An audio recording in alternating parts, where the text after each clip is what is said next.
जोहार नमस्कार, आप सभी का स्वागत है। खबर झारखंड तक में। चलिए शुरुआत करते हैं आज की सबसे बड़ी खबर से।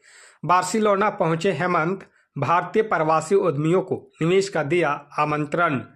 जी हां, बता दें कि मुख्यमंत्री हेमंत सोरेन अपनी टीम के साथ शनिवार को स्पेन के बार्सिलोना पहुंचे। वहां भारत की कार्यवाहक महावाणिज्य दूत आरसा एनएस ने उनका स्वागत किया। इस दौरे का उद्देश्य झारखंड और स्पेन के बीच व्यापार, संस्कृति और खेल के क्षेत्र में सहयोग को आगे बढ़ाना है। मुख्यमंत्री के नेतृत्व में गए प्रतिनिधिमंडल ने स्पेन के प्रतिष्ठित संस्थानों और भारतीय प्रवासी उद्यमियों से मुलाकात की। फिरा बार्सिलोना और फुटबॉल क्लब एफसी बार्सिलोना के साथ बैठक की। इस दौरान झारखंड में संभावित एक्सपो, स्मार्ट सिटी परियोजनाओं और इंफ्रास्ट्रक्चर के विकास पर विचार विमर्श हुआ। खेल और युवा विकास को लेकर सहयोग की संभावना पर भी सकारात्मक चर्चा हुई। मुख्यमंत्री ने प्रवासी भारतीय उद्यमियों को झारखंड में निवेश के लिए आमंत्रित किया। राज्य की नई औद्योगिक नीति, स्टार्टअप इकोसिस्टम और प्राकृतिक संस्थानों पर प्रकाश डाला। अब 21 अप्रैल को प्रमुख कंपनियों के प्रतिनिधियों से मुलाकात होगी। प्रतिनिधिमंडल ने नेशनल रिन्यूएबल एनर्जी सेंटर भी जाएगा, जहां सौर ऊर्जा पर रिसर्च होता है। बता दें कि 22 अप्रैल को मैड्रिड में टीम के सदस्य माइनिंग सेक्टर और स्टील सेक्टर की कंपनियों के प्रतिनिधियों से मुलाकात करेंगे। 25 अप्रैल को स्वीडन के गोथनबर्ग में क्लीन एनर्जी पर काम करने वाली कंपनियों से भेंट की जाएगी और 26 अप्रैल को उद्यमियों के साथ 1-to-1 मीटिंग होगी।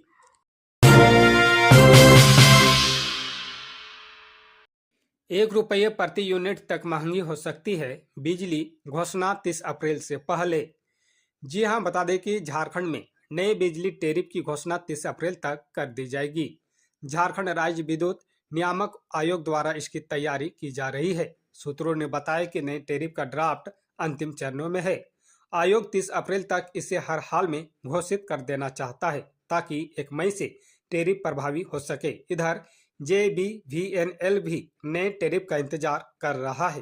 पिछले वर्ष टैरिफ में बढ़ोतरी नहीं हो सकी थी।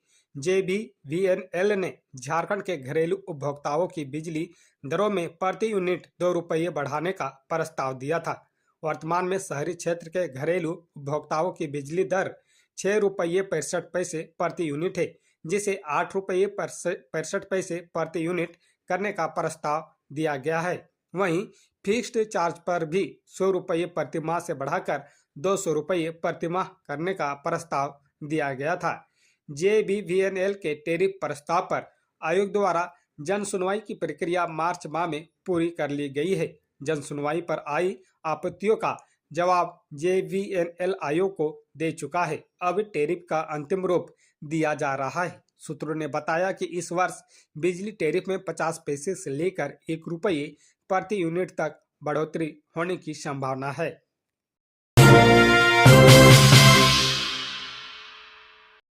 दुमका के मूल्यांकन केंद्र में मैट्रिक की 800 से अधिक कॉपियां जली।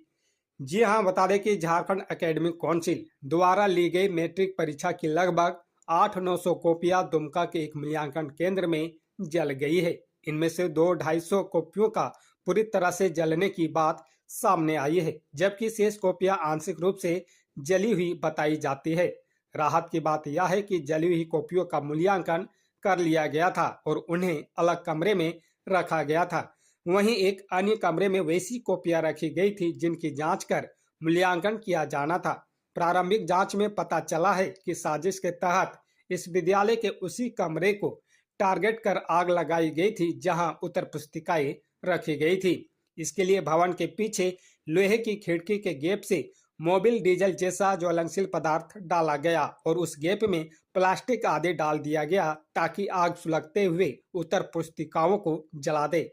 जिला शिक्षा पदाधिकारी भूतनाथ राजवार ने बताया कि दुमका जिले में उत्तर पुस्तिकाओं के मूल्यांकन के लिए 4 केंद्र बनाए गए थे। इनमें से एक मूल्यांकन केंद्र श्री रामकृष्ण आश्रम +2 उच्च विद्यालय के एक कमरे में शुक्रवार की रात 2 बजे आग लगने की सूचना मिली। मूल्यांकन केंद्र के निदेशक और स्कूल की प्रभारी प्रधानाध्यापिका प्रियंका कुमारी ने फोन पर उन्हें आग लगने की जानकारी दी। इससे पहले वहां के गार्ड ने प्रभारी प्रधानाध्यापिका को बताया कि एक कमरे में आग लगी है।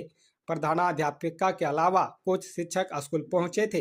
रात में ही थाना प्रभारी व डीओ भी पहुंचे, तब तक आग बुझाई जा चुकी थी। इस मामले में थाने की शिकायत दर्ज कराई गई है।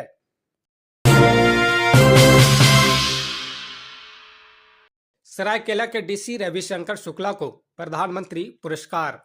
जी हां, बता दें कि सरायकेला खरसावा के उपायुक्त रविशंकर शुक्ला को लोक प्रशासन में उत्कृष्टता के लिए वर्ष 2024 का प्रधानमंत्री पुरस्कार प्रदान किया जाएगा। भारत सरकार यह पुरस्कार आकांक्षी जिलों में बेहतर प्रदर्शन करने वाले अधिकारियों को प्रदान करती है। 21 अप्रैल को नई दिल्ली के विज्ञान भवन में सिविल सेवा दिवस पर प्रधानमंत्री नरेंद्र मोदी श्री शुक्ला को पुरस्कार प्रदान करेंगे।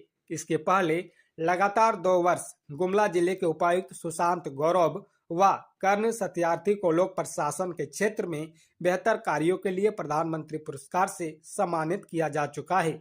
मालूम हो कि आकांक्षी जिला कार्यक्रम नीति आयोग ने 7 जनवरी 2023 को शुरू किया था।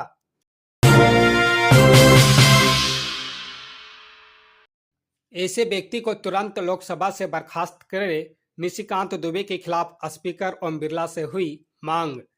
जी हां, बता दें कि झारखंड की गोड्डा सीट से बीजेपी सांसद निशिकांत दुबे ने न्यायपालिका और chief justice of India Sanjeev Khanna पर ऐसा बयान दे दिया है जिसकी देश भर के राजनीतिक गलियारों में आलोचना हो रही है।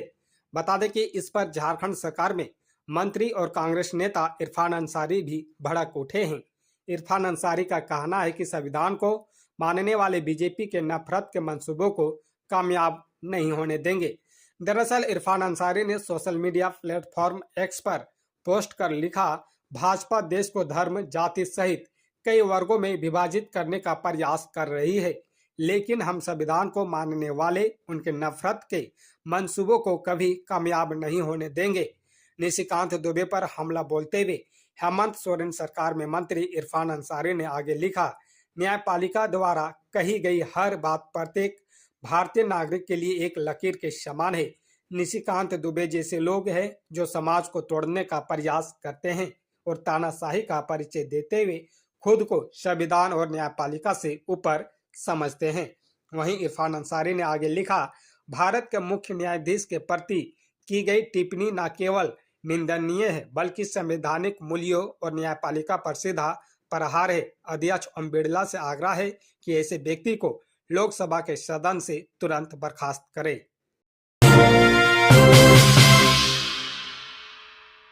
राज्य निर्वाचन आयुक्त का पद रिक्त, लंबा हो रहा निकाय चुनाव का इंतजार। जी हां, बता दें कि झारखंड में नगर निकाय चुनाव का इंतजार और लंबा हो रहा है। राज्य निर्वाचन आयुक्त का पद रिक्त होने की वजह से निकाय चुनाव कराने की प्रक्रिया बंद हो गई है।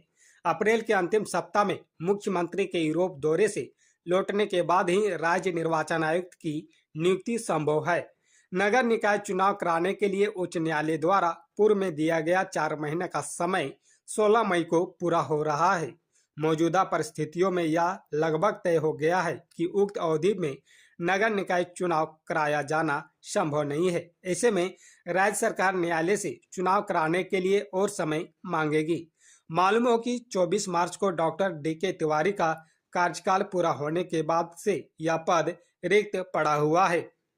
बता दें कि राज्य निर्वाचन आयुक्त का पद खाली रहने का सीधा असर नगर निकाय चुनाव की तैयारियों पर पड़ रहा है। आयोग को जिलों से चुनाव पूर्व तैयारियों के आलोक में दिए गए निर्देश का अनुपालन की सूचना नहीं मिल रही है। जिलों में कहीं भी जा रही तैयारियों का समीक्षा नहीं हो पा रही है। उल्लेखनीय है कि निर्वाचन आयोग द्वारा राज्य में शहरी निकायों का चुनाव कराने के पूर्व ही प्रक्रिया संपादित की जा रही थी।